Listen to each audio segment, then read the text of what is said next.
கடந்த 4 ஆண்டுக்கு முன்பு வெளிநாட்டிலிருந்து தொழில் முதலீடு தமிழகம் 4வது இடத்தில் இருந்தது, தற்போது 6வது இடத்திற்கு தள்ளப்பட்டதாக அந்த அறிக்கையில் தெரிவிச்சிருக்காரு. பெண்கள் பாதுகாப்பு தொடர்பாக அறிக்கை வெளியிட்டிருக்காரு.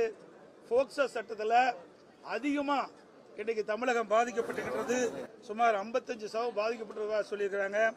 பெண்களுடைய பாலியல் தொல்லை 33% பாதிக்கப்பட்டிருப்பதாக அந்த அறிக்கையில் சுட்டிக்காட்டப்பட்டது. போதைப்பொருள் பரவல் மற்றும் பள்ளி மாணவர்கள் உட்பட இணையிலேயே அதிக அளவு இந்த போதைப் பொருளுக்கு அடிமையாகி சுமார் 2000 பேர் இதனால் பாதிக்கப்பட்டு தற்கொலை செய்து கொண்டப்பட்டதாக இந்த அறிக்கையில் தெரிவிச்சிருக்கிறாங்க. பட்டியலின மக்களுக்கு எதிரான வன்கொடுமைகளும் தலித் பெண்கள் மீதான பாலியல் வன்கொடுமைகளும் அதிகரித்துள்ளது. இதை இந்த அரசு சுட்டிக்காட்டவில்லை என்பதையும் சுட்டிக்காட்டுகிறார்.